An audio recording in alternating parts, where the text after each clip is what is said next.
கார்த்தி தீபா சீரியலில் இப்போ ராதிரடியான அட்டகாசமான ப்ரோமோ வந்திருக்குன்னே சொல்லலாம். விசிஎன் சுத்தமாக போக மாட்டேங்குது. பார்க்குறலாம் லைக் பண்ணி பார்த்தீங்கன்னா கொஞ்சம் பேச வந்து முட்டிகிட்டா இருக்கும். நம்ம கார்த்தி மாட்டுக்கும் என்னடா நிச்சயம் வந்து அத்தை வீட்டில் இன்றைக்கி ஏதாவது பிரச்சனை வந்தாலும் ஆச்சரியப்பத்துக்கு எதுவும் இல்லை. நிச்சயம் ஏதாவது ஒரு பிரச்சனை வரும், அதனால் நம்ம அங்கே போவோம்னு சொல்லிட்டு கார்த்தி மட்டும் யோசிச்சுட்டு இருக்காங்க. ஒரு பக்கம் உச்சக்கட்ட கோவத்தில் வந்து இருக்காங்க அந்த இடத்துல நம்ம சாமுண்டீஸ்வரி. ஏன்னா அவங்க வந்து ஏதோ ஒரு விஷயம் வந்து தப்பாக நடக்குதுங்கிற மாதிரி புரிஞ்சுக்கிறாங்க. அம்மா எனக்கு பயமாக இருக்குமா, என்னம்மா வந்து வீடே வந்து இருட்டாக இருக்குது அப்படின்னு சொல்லும்போது, வாசக்கதவெல்லாம் பூட்டினீங்களா இல்லையா அப்படின்னு சொல்லி கேட்குறாங்க. சாமுண்டீஸ்வரி இன்னும் இல்லைம்மா அப்படின்னு சொல்லும்போது, ஏதோ ஒரு பொருள் டப்பு டப்புன்னு கீழே வந்து விழுவுது. வீட்டில் வச்சுருக்கிற ஜாமான்லாம், அம்மா பாருமா அங்கே ஏதோ ஒரு பொருள் வந்து கீழே விழுவுதுன்னொன்னே சாமுண்டீஸ்வரி வந்து கையில் வந்து ஒரு பொருள் வந்து வச்சுருக்காங்க. மாமா எனக்கு என்னமோ பயமாக இருக்குது மாமா, நைட்டு நேரம் மாமா, சர்பத்து வேற கிடைக்காதுங்கிற மாதிரி அந்த இடத்துல மாப்பிள்ளையும் மாமனாரும் வந்து காமெடி பண்ணிகிட்டு இருக்காங்க. மாமனார் நீங்கள் ஏதாவது ஒன்று களத்தில் வந்து இறங்க வேண்டியதானே, குச்சி ஏதாவது எடுத்துப்போன்னு சொல்லி நமக்கு ஏற்ற மாதிரி வந்து குச்சியை வந்து எடுத்துக்கிறாங்க. அந்த இடத்துல அவங்க 2 பேரும் அப்படியே வந்து அடிமேல் அடி வச்சு வந்துக்கிட்டே இருக்காங்க. ரேவதி ஒரு பக்கம் யோசிக்கிறாங்க, என்னவா இருக்குங்கிற மாதிரி. வீட்டில் இருக்கிற துர்கா, சுவாதி எல்லோரும் வந்து திங்க் பண்ணிக்கிட்டே இருக்காங்க. பார்த்தா கார்த்தி தான் வந்து மாதம் வந்து கதவில் வந்து நின்றுட்டு இருக்காங்க. அம்மா யாரோ ஒருத்தர் அங்கே வந்து கதவுக்கு நேராக நிற்கிறாங்க அப்படின்னு சொல்லும்போது, அந்த இடத்துல கார்த்தி வந்து காலடி எடுத்து வச்சோன்னு வந்து கரண்ட் வந்து வந்துடுது. அந்த இடத்துல என்ன கார்த்தி திருப்பி இந்த வீட்டுக்குள்ளே வந்திருக்க, மாமா கார்த்தி மாமா இனிமேட் நமக்கு பிரச்சனையே இருக்காது அப்படின்னு சொல்லி அந்த இடத்துல வந்து சந்தோஷமாக பேசிகிட்டு இருக்காங்க. சாமுண்டீஸ்வரியோட ஹஸ்பண்டும் அவங்க மாப்பிள்ளையும் வந்து அப்படி தான் யோசிச்சுட்டு இருக்காங்க போல இருக்கு. அப்பாடா தம்பி நீங்கள் வந்துட்டீங்கல்ல, எப்படியோ உங்கள் மனசை வந்து மாற்றிட்டீங்க. எங்கள் அத்தை 2வது வாட்டி சான்ஸ் யாருக்குமே கொடுத்ததில்ல, அப்படி கொடுத்ததுனால நீங்கள் வந்து வந்துட்டீங்க. ஓகே சந்தோஷம்தான். நான் ஒன்றும் இவங்களுக்கு கீழே வேலை பார்க்கணுன்னு அவசியப்பட்டலாம் இங்கே வரலை.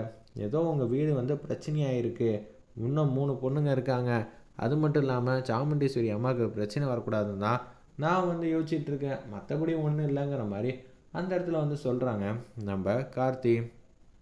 சரி மாமா, எப்படியோ வேலைக்குன்னு வந்துட்டாரோ இல்லை நம்மளை காப்பாற்றுறதுக்கு வந்திருக்காரோ, எப்படி இருந்தாலும் அவர் நம்ம வீட்டில் தானே தங்கிக்கிறாங்க, அது வரைக்கும் சந்தோஷம். சேச்சே நம்ம வீட்டிலலாம் தங்கக்கூடாது, பக்கத்தில் வந்து அவுட் ஹவுஸ் இருக்குல்ல ஒரு ரூமு, அந்த ரூமில் வந்து தங்கிக்க அப்படின்னு சொல்லும்போது, நான் ஒன்றும் உங்ககிட்ட வேலைக்கு சேர்ந்து உங்களை பார்த்துக்கிறேன்னு சொல்லி வரல, நான் உங்கள் உதவியை கேட்கல, நீங்கள் தான் ஏன் உதவியை வந்து கேட்டிருக்கீங்க. அப்படி இருக்கும்போது நான் அவுட் ஹவுஸில் இருக்கணும்னு அவசியம் இல்லை, தேவையில்லை. நான் இந்த வீட்டில் வந்து இருக்கேன், சரியா?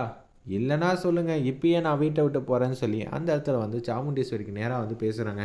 அத்தை நான் என்ன சொல்கிறேன்னா, உங்களோட பிடிவாதம்னு ஏகப்பட்டதெல்லாம் இருக்கட்டும், ஆனால் தம்பி வந்திருக்காப்புல, அதுவும் ஆப்போசிட்டில் சேர்ந்துருந்தா என்ன ஆகியிருக்கும்?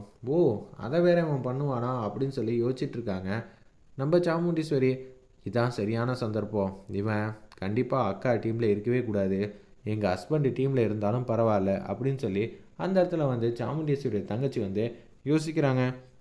ஏன்னா இவங்கெல்லாம் வந்து நம்ம வீட்டில் இருக்கணும்னு அவசியம் இல்லை, தேவையில்லை மாமா, நான் சொல்கிறது மட்டும் கேளுங்க அப்படின்னு சொல்லும்போது, நீ கொஞ்சம் சும்மா இரு ஸ்ருதி, நாங்கள் பார்த்துக்குறோம் எதுவாக இருந்தாலும் அப்படின்னு சொன்னேன். அவங்களால பேச முடியாமல் போகுது. அந்த இடத்துல இப்போ என்ன, நான் இந்த வீட்டில் தங்கலாமா வேணாமா அப்படின்னு சொல்லும்போது, சாமுண்டீஸ்வரி மாட்டுக்கும் தங்க சொல்லிட்டா என்ன பண்ணுறதுன்னு பிரச்சனை பண்ணலான்னு வராங்க.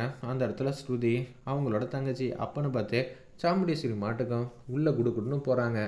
மௌனம் சம்மதத்துக்கு தான் மாமா, இனிமேட் நமக்கு பிரச்சனையே இல்லை மாமா, நைட் நேரம் கூட வந்து சர்பத்தை வந்து சாப்பிட்றதுக்காக வந்து வெளியே வந்து போகலாமாம்மா, கவலையே இல்லை, வாங்க மாமா சந்தோஷமாக இருக்குது அப்படின்னு சொல்லி செம்மையாக வந்து கத்திக்கிட்டு இருக்காங்க. கரண்ட்டும் வந்துடுது. அந்த இடத்துல ஒரு பக்கம் இதெல்லாம் நினச்சி சந்தோஷப்பட்டுட்டு இருக்காங்க வீட்டில் இருக்கிற எல்லாரும். ஏய் எப்படியோ நீ இந்த வீட்டுக்கு வந்துட்ட, ஆனால் ஹாலை தாண்டி நீ எங்கேயும் வரக்கூடாது அப்படின்னு நம்ம ரேவதி வந்து சொல்கிறாங்க. அந்த இடத்துல செம காமெடியாக இருந்துச்சுன்னே சொல்லலாம் அந்த சீன்லாம். இதில் இது வேறையா, சரிங்க சரிங்கிற மாதிரி காமெடியாக கார்த்தி மாட்டுக்கும் தலையாட்டுறாங்க. அந்த